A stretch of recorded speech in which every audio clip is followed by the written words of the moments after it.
Good morning. I'm going to try to speak slower today so that Brother Dan in the back can translate. Is this good? Are you able to translate this? No, I was speaking English. Oh, no. Yeah, good morning. Selamat pagi. Nama saya Pak Jody. Atau di Bali ini Madan Tiange Nyoman Brewok. Ini keluarga saya Putu Jordan, Lokeden, sama Dek Yuda sudah naik ke atas. Ya, keluarga saya tinggal di Singaraja, sudah 20 tahun di Indonesia, di Bali. Dan saya sangat gembira bisa datang hari ini dan membagi juga. Mari kita berdoa. Bapa di surga, kami datang lagi untuk menyembah hanya Engkau saja.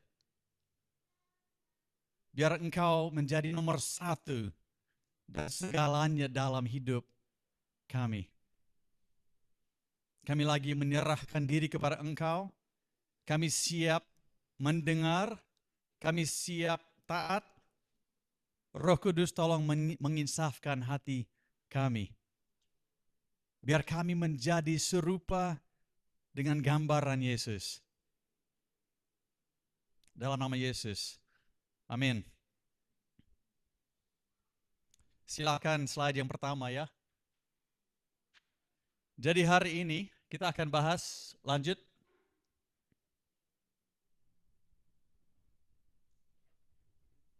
Ya, kita akan bahas tentang jadi dewasa dalam komunitas dari Efesus pasal 4.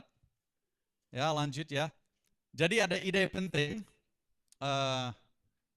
Allah merencanakan agar kita jadi dewasa di dalam dan melalui komunitas. Tidak mudah ya. Tidak mudah, tapi itu rencana Tuhan.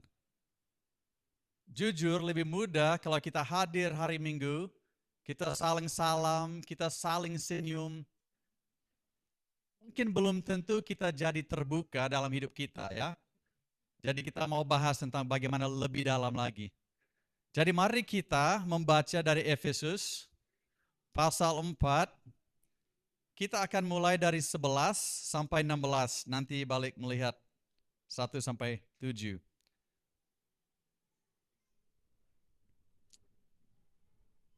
Saya umur 45 dan mata saya mulai merubah. Jadi mohon ya maklum. Oke, Efesus pasal 4 ayat 11 sampai 16. Dialah yang memberikan baik rasul-rasul maupun nabi-nabi, baik pemberita-pemberita Injil maupun gembala-gembala dan pengajar-pengajar untuk memperlengkapi orang-orang kudus bagi pekerjaan pelayanan, bagi pembangunan tubuh Kristus, sampai kita semua telah mencapai kesatuan iman dan pengetahuan yang benar tentang anak Allah, kedewasaan penuh, dan tingkat pertumbuhan yang sesuai dengan kepenuhan Kristus. Sehingga kita bukan lagi anak-anak yang diombang-ambingkan oleh berbagai angin pengajaran, oleh permainan palsu manusia dalam kelicikan mereka yang menyesatkan. Sebaliknya, dengan teguh berpegang kepada kebenaran di dalam kasih, kita bertumbuh di dalam segala hal ke arah Dia, Kristus, yang adalah kepala. Dari Dialah seluruh tubuh yang rapi tersusun dan diikat menjadi satu oleh semua sendi yang menopang, menerima pertumbuhannya sesuai dengan kadar pekerjaan tiap-tiap anggota dan membangun dirinya dalam kasih. Ya, memang itu cukup panjang lebar dan banyak perkataan. Mari kita mulai membongkar atau melihat. Lanjut. Memperlengkapi orang-orang kudus. Ya, Paulus mengatakan di ayat 11 atau ayat 12, ada seseorang yang diberi kepada jemaat untuk memperlengkapi orang kudus. Nah, mari kita lihat selanjutnya, slide selanjutnya. Kalau kita mau bahas tentang pembangunan tubuh Yesus, kita sadar itu bukan gedung, itu jiwa-jiwa yang dibangunkan bersama-sama. Ya. Jadi kita harus belajar bagaimana menjadi satu. Tapi sadar kalau mau membangun sesuatu, bertumbuh bersama sebagai jemaat, harus sadar dulu bagaimana masuk menjadi jemaat. Kalau kita lihat di Kisah Para Rasul pasal 2, Petrus telah menyampaikan kabar baik tentang Yesus yang masuk akal bagi orang Yahudi. Lalu mereka terharu dalam hatinya, tersentuh. Dan mereka bertanya sama Petrus, apa yang kami harus perbuat, saudara-saudara? Nah, jawaban Petrus adalah, bertobatlah. Bertobat berarti bukan hanya bilang yakin percaya atau bilang percaya saja, aku percaya. Tapi bertobat, jadi hidup kita sedang berjalan dalam kegelapan. Walaupun orang sudah dibesarkan di agama Kristen atau agama apapun, hidup kita sebenarnya tidak sesuai dengan hati Tuhan. Jadi semua orang, termasuk orang dibesarkan Kristen, perlu ada saat di mana dengar kabar baik. Bahwa bukan usaha saya, bukan berusaha berbuat baik. Itu bukan keselamatan. Tapi kita dengar tentang Yesus dan kita berbalik ke Dia. Dan kita angkat tangan dan bilang, aku tidak cukup baik. Aku tidak bisa menyelamatkan diri. Aku yakin sama Yesus dan mau mengikuti Yesus. Banyak orang mau bilang, aku yakin sama Yesus. Tetapi tidak mau mengikutinya. Itu bukan keselamatan. Keselamatan adalah bertobat dan percaya hanya Yesus dan mengikuti Yesus. Dan dijanjikan dari Petrus bahwa kita percaya sama Yesus dibaptis. Itu langkah ketaatan pertama. Lalu kita diberi pengampunan dosa dan Roh Maha Suci. Jadi lihat, gambar atas itu Pac-Man. Jadi Injil harus diberitakan, bukan agama. Ya. Lalu orang disuruh bertobat, bukan cuma terima atau bilang percaya sama Yesus. Bertobat. Percaya Yesus, memberi diri dibaptis, diberi pengampunan dosa, hati yang bersih, dan Roh Maha Suci, Roh Kudus untuk membimbing kita. Itu cara kita masuk dalam jemaat.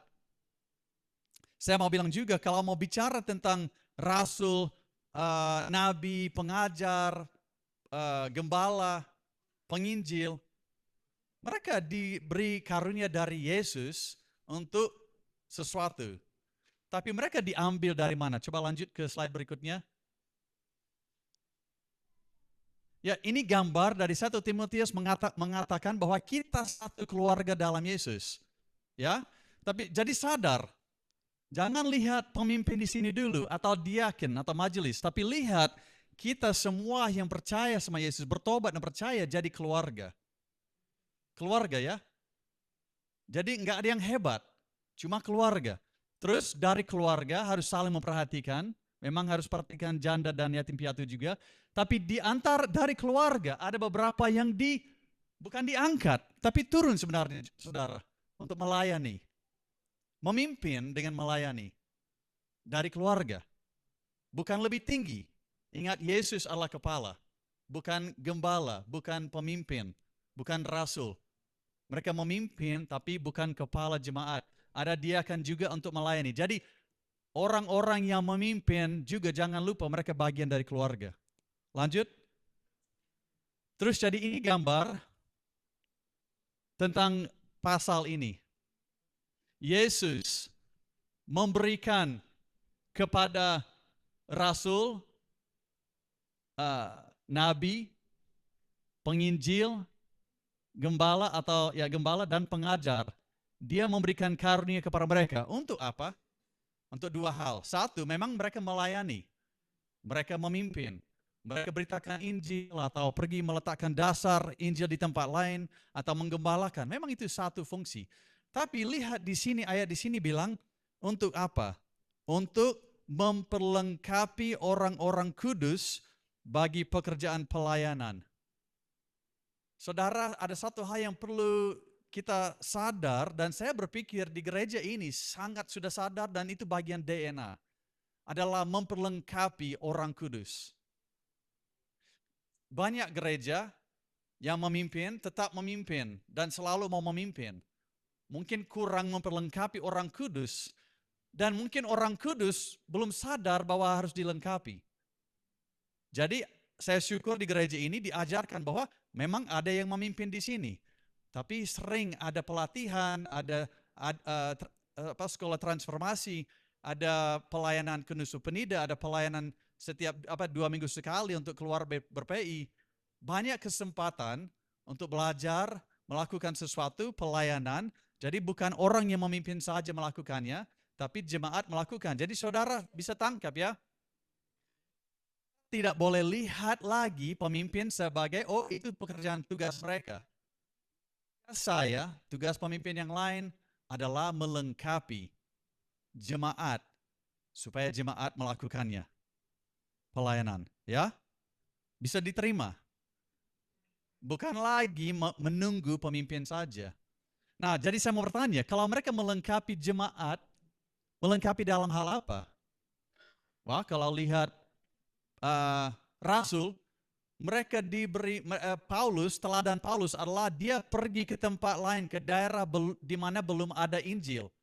Untuk apa? Beritakan Injil, memuridkan, mengelompokkan, membangun dasar di sana, lalu dia pergi ke tempat lain. Seringkali diusir karena dia berani banget. Dia nggak takut mereka merasa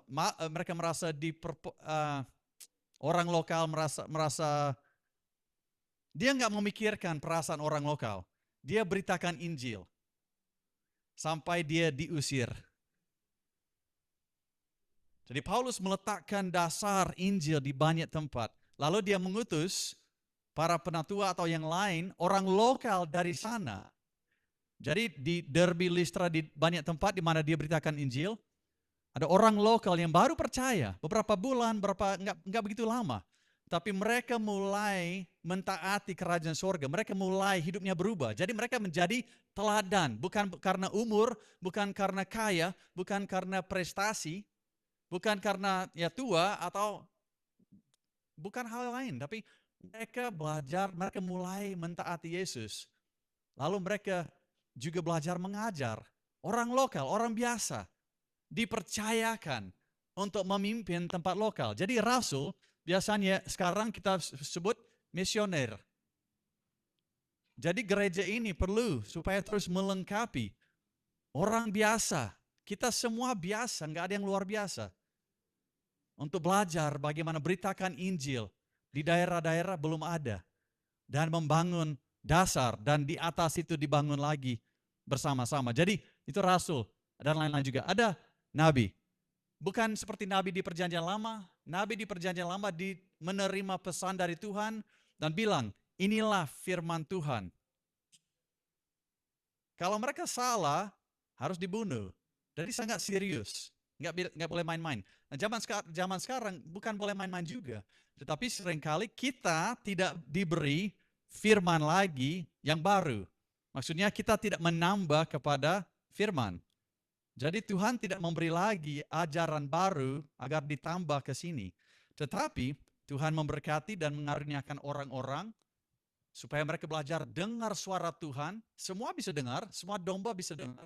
Tapi ada yang dikaruniakan, mungkin diberi pesan juga untuk jemaat, untuk mengarahkan, untuk menolong agar mereka bertobat. Jadi atau hal yang khusus yang mereka tidak tahu tentang hidup saudara, tapi mereka diberi pesan dari Tuhan supaya tahu, dan itu membukakan kesempatan melayani. Jadi mereka akan melengkapi kita dengan cara dengar sama Tuhan.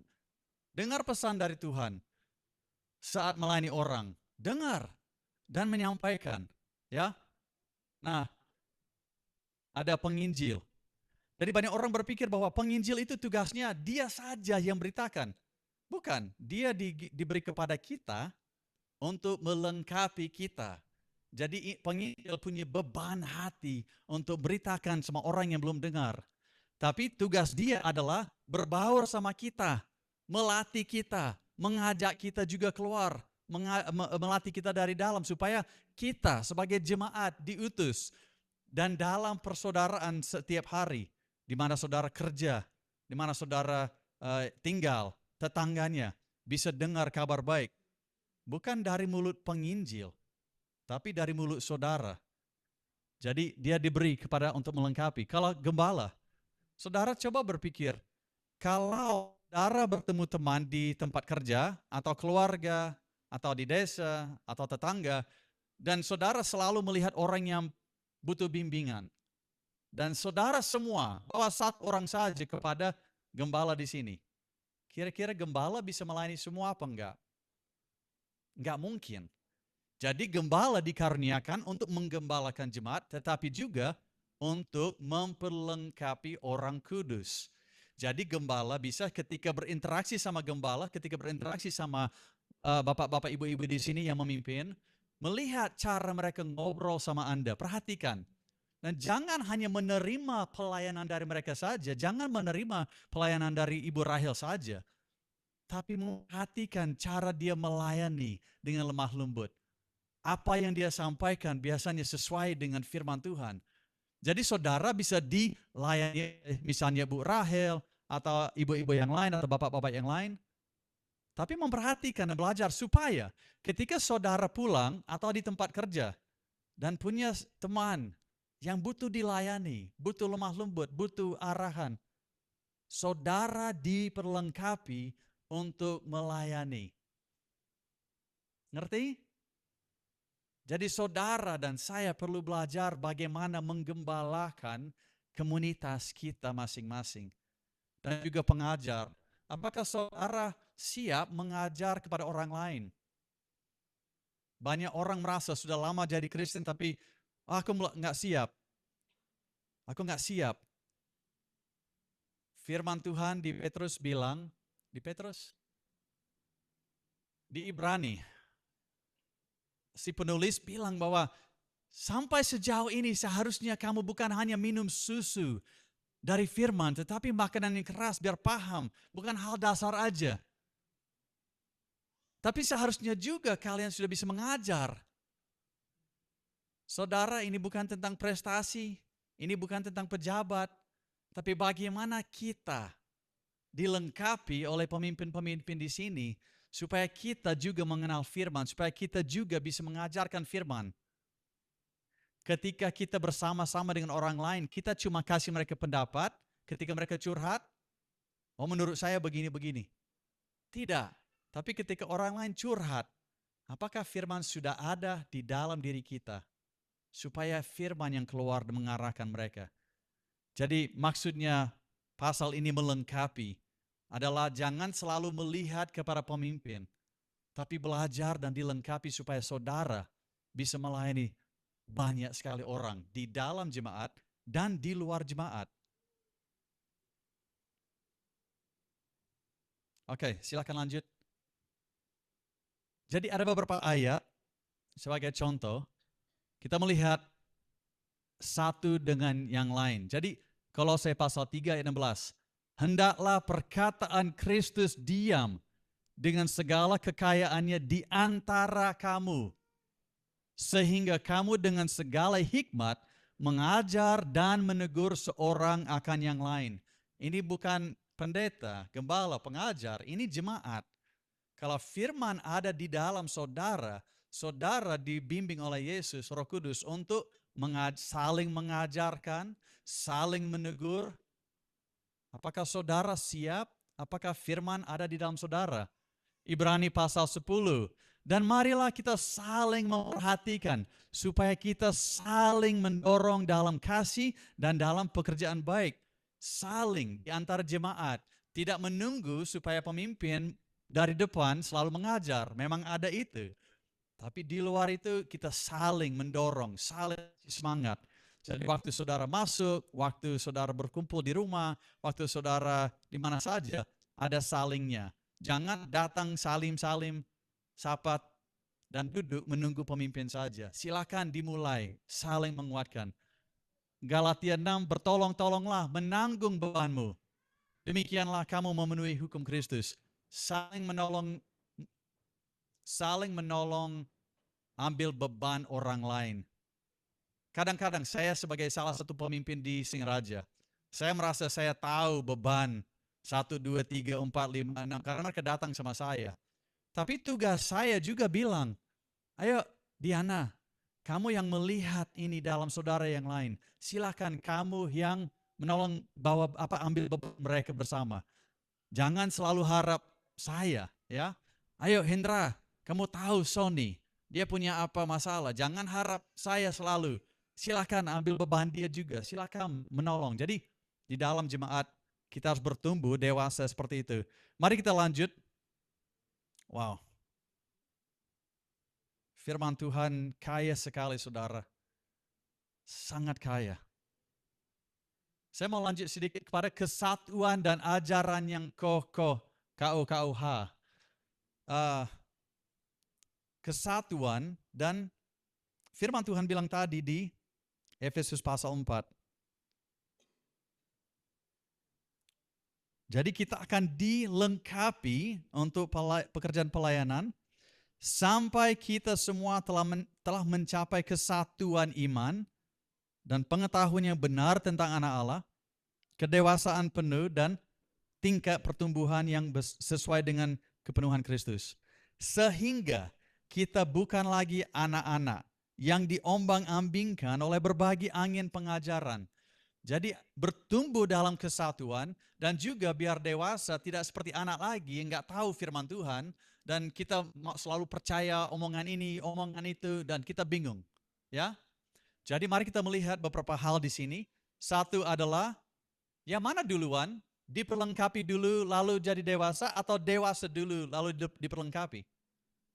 Ini penting karena seringkali banyak orang di dalam kekristenan bilang harus cari dewasa dulu, baru boleh dilengkapi. Firman bilang sebaliknya. Saat percaya, langsung mulai dilengkapi. Sampai bertumbuh dewasa. Kalau banyak pengetahuan tapi nggak ada ketaatan, tidak bisa jadi dewasa. Jangan heran atau merasa hebat dengan orang yang banyak pengetahuan tapi nggak taat ya. Oke, sekarang kita lihat kesatuan dan ajaran yang kokoh.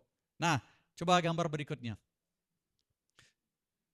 Oke, ini rumah di atas batu. Siapa ingat firman yang bicara mengenai rumah di atas batu? Yesus pernah bilang begini. Barang siapa mendengarkan perkataanku ini dan melaksanakan, dia sama dengan orang yang bijaksana, yang mendirikan rumahnya di atas batu.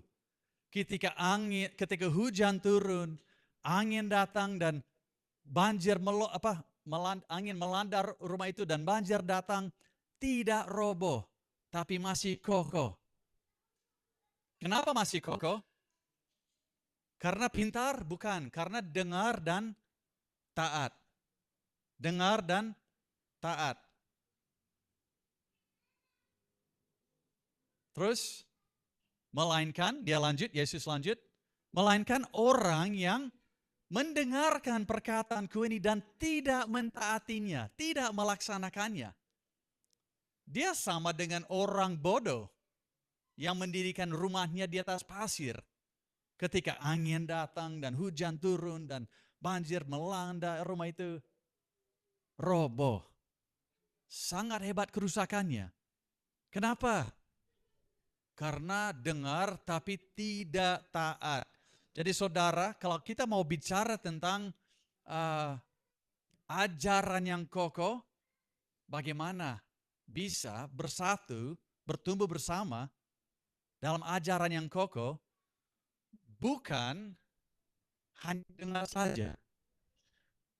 Bukan dengan ada pengajar yang hebat, sudah tahu banyak firman, setiap minggu dia khotbah,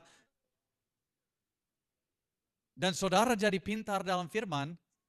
Bukan. Dasarnya adalah kita dengar firman dan kita taat. Kalau saya tidak begitu hebat berkhotbah, nggak ada yang hebat, tapi saudara dengar dan taat, atau juga saudara baca firman sendiri setiap hari dan taat. kita bersama-sama akan bertumbuh dalam kesatuan dan ajaran kokoh. Ya, saya mau lanjut. Oke, ada sisi lain yang saya mau bahas tentang ajaran yang kokoh. Kita semua ini kacamata ya, yang berbeda-beda. Dan ada macam juga yang gaya aneh juga. Tapi pokoknya kita orang manusia yang berbeda-beda. Pengalaman berbeda, latar belakang berbeda, suku berbeda, bahasa berbeda. Dibesarkan di denominasi mungkin berbeda atau agama berbeda. Punya pendeta yang membimbing secara berbeda. Ya. Banyak sekali perbedaan. Bagaimana mungkin jadi satu kalau masih bilang, pendeta saya bilang ini, saya dengar ini, pandangan saya begini. Saya nggak tahu, tapi denominasi saya yakin seperti ini. Atau dulu saya diajarkan begini, orang tua saya. Saudara, apa yang harus dilepaskan dan Tuhan sedang panggil kita melepaskan kacamata kita dan belajar pakai kacamata Yesus, kacamata kerajaan surga. Bagaimana menjadi satu dan kokoh dalam ajarannya adalah kita masing-masing baca firman Tuhan, mentaati firman Tuhan, berdiskusi tentang firman Tuhan bersama, dengar juga dari pengajar, karena dia menolong meneruskan juga kan. Tapi juga banyak bertanya. Jangan hanya terima semua dari Ibu Rahel. Jangan hanya terima semua dari saya. Bilang, Pak Jody, saya baca firman bilang begini, tapi Pak Jody bilang begini, bagaimana? Bukan melawan saya, tapi mari kita belajar bertanya. Tapi kita harus siap melepaskan kacamata kita masing-masing. Oh, suku saya begini. Aku mau tanya, apa kata firman? Kita harus lebih sering bertanya, apa kata firman? Kadang-kadang saya bersama orang lama di gereja, dan mereka keras mau bilang ini. Saya cuma harus bertanya, apa kata firman? Bukan untuk melawan, bukan untuk memusuhi. Tapi seringkali pengajar-pengajar salah mengajar karena salah paham. Dan mereka sedang meneruskan salah pemahaman. Tapi kalau kita bertanya, apakah jadi kita balik kepada firman Tuhan sebagai dasar yang kokoh, kita akan bertumbuh dalam kesatuan secara kokoh. Ya.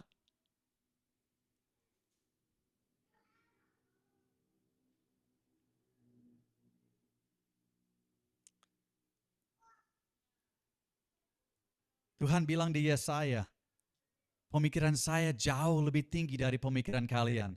Jadi sadar bahwa kita sebagai manusia harus melepaskan cara berpikir kita. Apakah saudara rela atau masih membela pengalaman saudara, suku, latar belakang, dan lain sebagainya? Jangan kita lagi membela latar belakang. Mari kita punya hati yang mau belajar cara dia karena jauh lebih tinggi daripada kita. Tetapi yang luar biasa adalah di Korintus bilang bahwa kita memiliki pikiran Yesus. Aku mau berkhotbah tentang itu saja. Saudara sadar kita yang ada di dalam Yesus diberi pikiran dia. Bagaimana berpikir seperti dia. Jadi mari kita punya rendah hati untuk setiap hari bilang, Roh Kudus, saat saya baca tolong ajarkan saya. Tolong ajarkan saya. Kasih saya kacamata Engkau. Ya, kita akan bertumbuh bersama-sama dalam ajaran supaya enggak diambang-ambingkan lagi oleh banyak ajaran. Yesus pernah katakan sama orang Farisi, dia berani sekali ya, dia mengasihi, dia sabar, tapi dia berani juga bilang, kamu salah karena kamu tidak mengerti firman Tuhan. Apakah kita tidak mengerti firman Tuhan? Saya masih belajar, saya masih bisa salah. Tetapi saya mau baca dan merenungkan dan hafalkan dan sampaikan kepada satu dengan yang lain dan ditajamkan oleh saudara yang lain. Mari kita bertumbuh bersama. Oke, ini yang poin besar terakhir ya. Silakan lanjut ke berikutnya. Tuhan, tolong supaya saya tidak panjang lebar tapi jelas dan singkat. Bertumbuh bersama dalam Yesus. Firman mengatakan di sini. Jadi kita diperlengkapi untuk pekerjaan pelayanan sampai kita semua telah mencapai kesatuan iman dan pengetahuan yang benar tentang anak Allah, kedewasaan dan tingkat pertumbuhan yang sesuai dengan kepenuhan Kristus. Saudara, jangan kita lagi ada rendah hati, tapi jangan rendahkan diri. Kalau bahasa saya, tolong mengerti maksud saya karena mungkin bahasa salah. Kita perlu rendah hati, jangan sombong. Tapi rendah diri atau kayak menjelekkan diri, kita harus berhenti. Harus berhenti. Karena hati Tuhan adalah supaya kita jadi dewasa sesuai dengan kepenuhan dalam Yesus. Yesus tinggal di sini.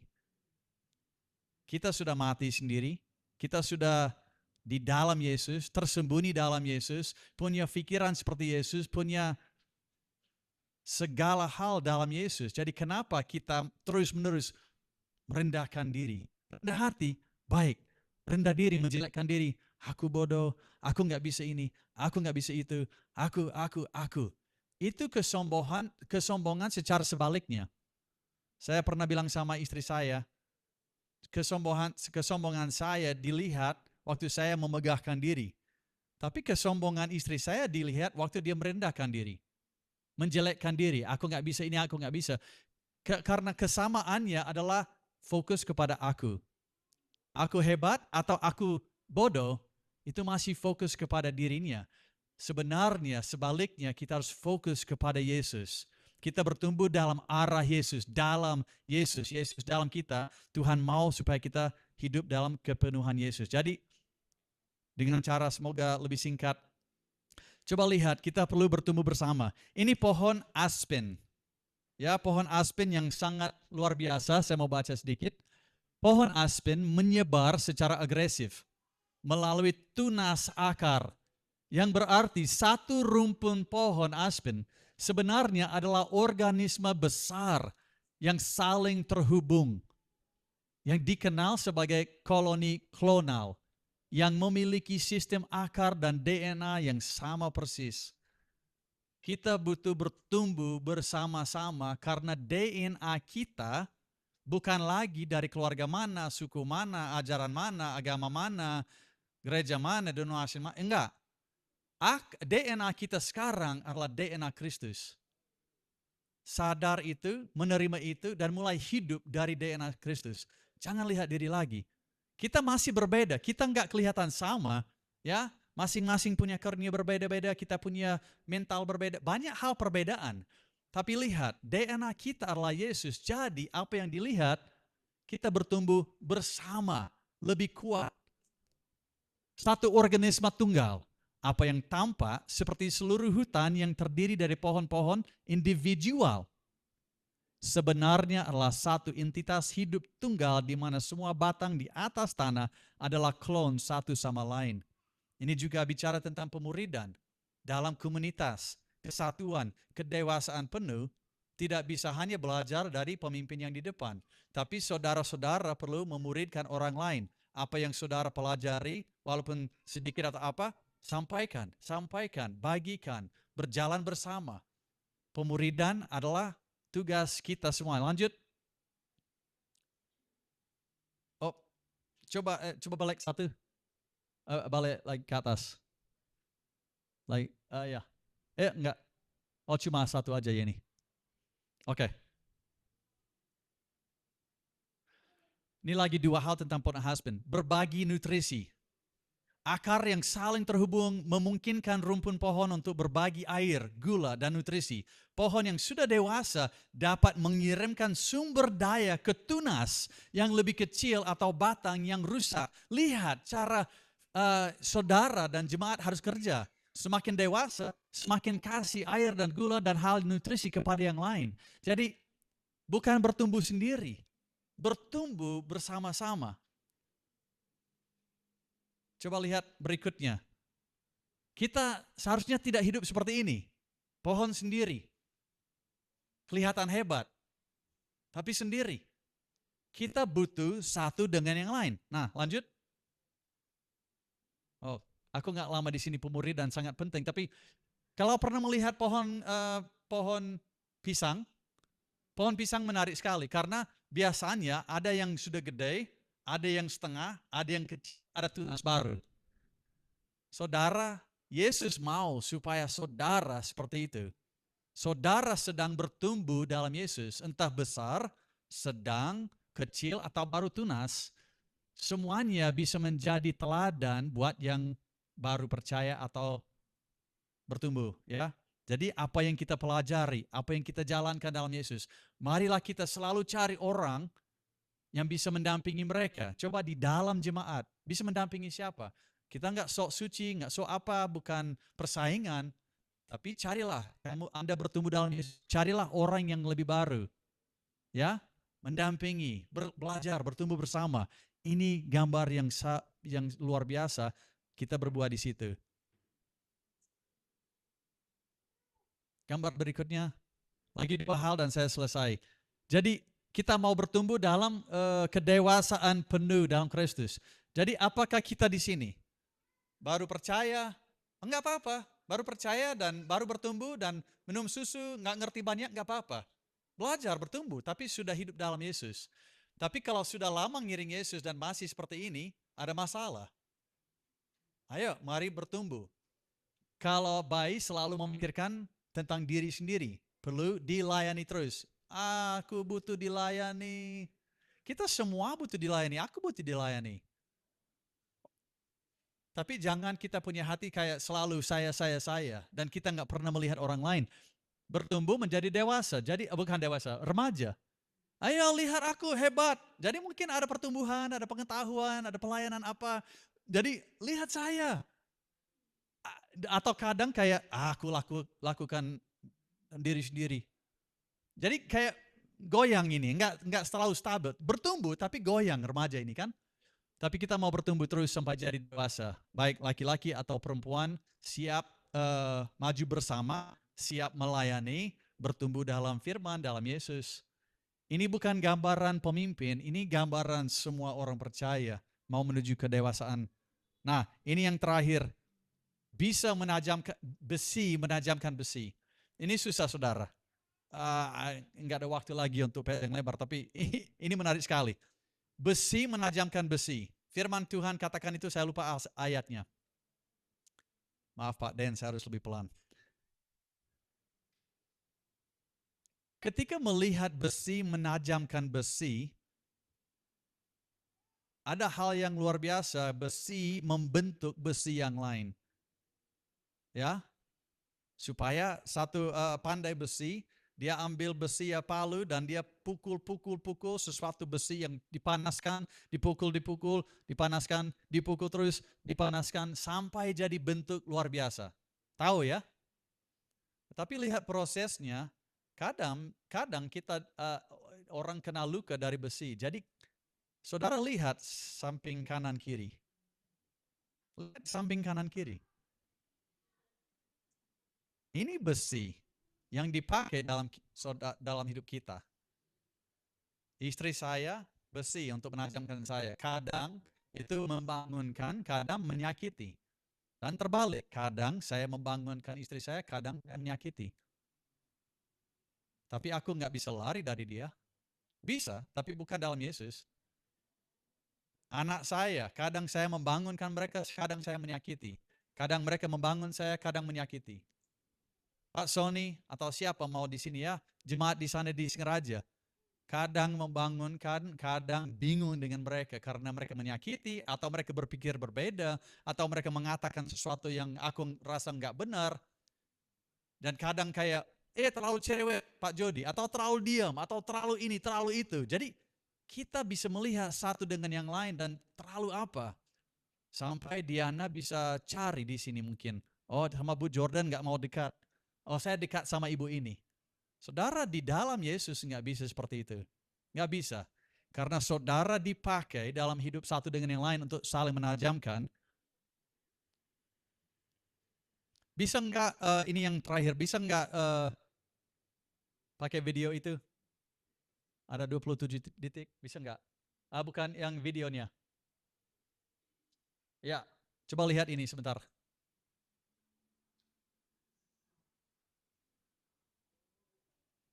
Suaranya nggak penting, yang penting lihat aja.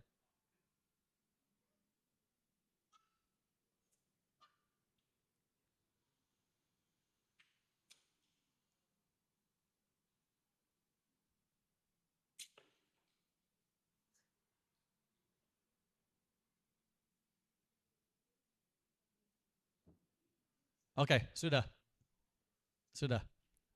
Kenapa saya tunjukkan itu? Karena silakan kalau tim musik mau mulai maju. Kenapa saya tunjukkan itu? Karena lihat es itu satu es batu yang besar, tidak ada bentuk apapun. Dan lihat setelah dibentuk. Wow, luar biasa.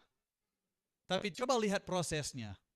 Awalnya ada bukan gergaji, apa namanya? Apa? Apa namanya? Kalau potong tebang pohon, sensor. Lalu ada drill. Lalu ada yang keras lagi. Nah, alat-alat ini coba pikirkan kalau saudara diginiin. Tapi saudara tahu maksud saya, setiap hari kita diginiin oleh yang lain. Dijelekin atau salah dipaham atau banyak sekali saudara merasa dilukai. Tapi saudara ini proses. Ini rencana Tuhan untuk kita saling menajamkan satu dengan yang lain. Jadi saya mau bilang tahan saudara. Tahan, mengampuni. Jangan menjauhi tapi mendekati. Jangan menggosip di belakang tapi bicara. Maksudnya apa Sony kemarin waktu bilang ini? Kita harus press ke dalam bersama-sama supaya bertumbuh bersama-sama. Kalau saling, oh aku nggak suka Jordan, aku nggak suka ini, tapi saya lebih senang Rahel dan Pak Den. Gak bisa. Tapi proses ini harus terjadi supaya bertumbuh bersama di dalam Yesus. Karena pada akhirnya bentuk kita, Yesus merencanakan agar kita menjadi seperti Dia. Jadi silakan tutup mata dan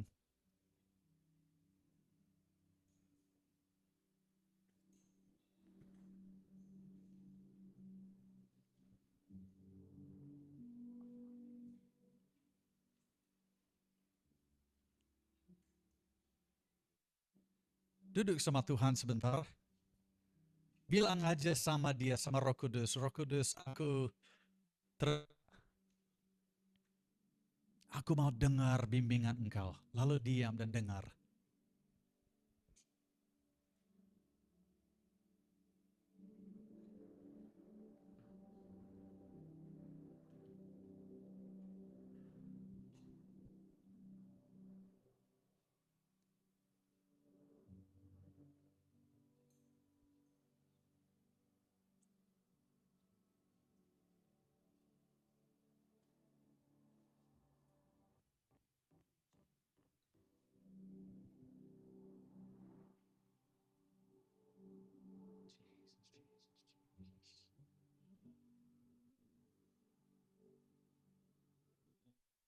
Apakah saudara bukan rendah hati tapi merendahkan diri, menjelekkan diri, merasa diri nggak cukup, merasa bahwa nggak bisa dilengkapi. Ada undangan hari ini agar saudara melihat diri di dalam Yesus dan saudara merelakan diri untuk dilengkapi. Oke, aku siap. Aku siap dilengkapi. Aku siap dipakai dalam tangan Tuhan.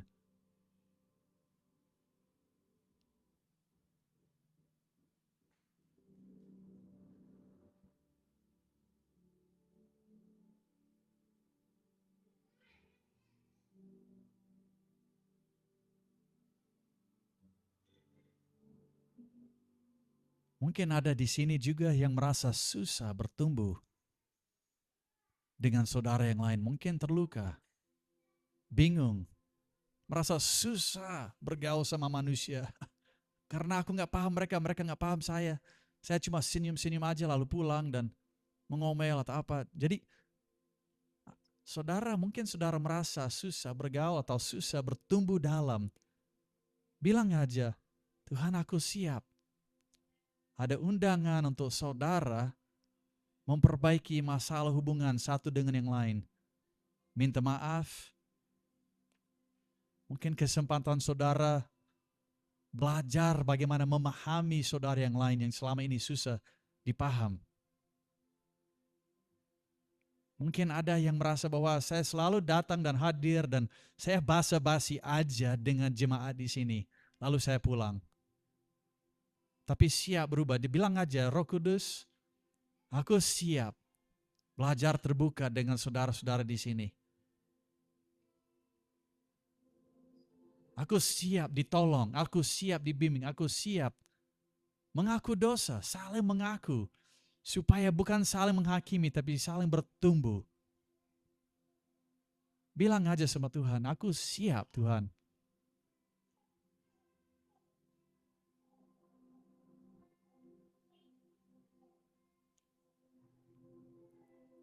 Mungkin ada yang masih memegang cara lama. Gaya hidup dalam suku, keluarga, ajaran lain, tapi sekarang siap untuk melepaskan semua itu untuk pakai kacamata Roh Kudus, firman, Yesus.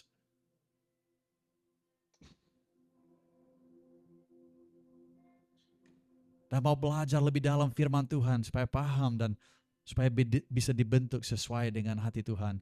Bilang aja, Tuhan, saya tidak mau membela ini lagi. Keluarga saya, suku saya, apa saja. Tapi saya mau melihat kerajaan surga dan bertumbuh di situ.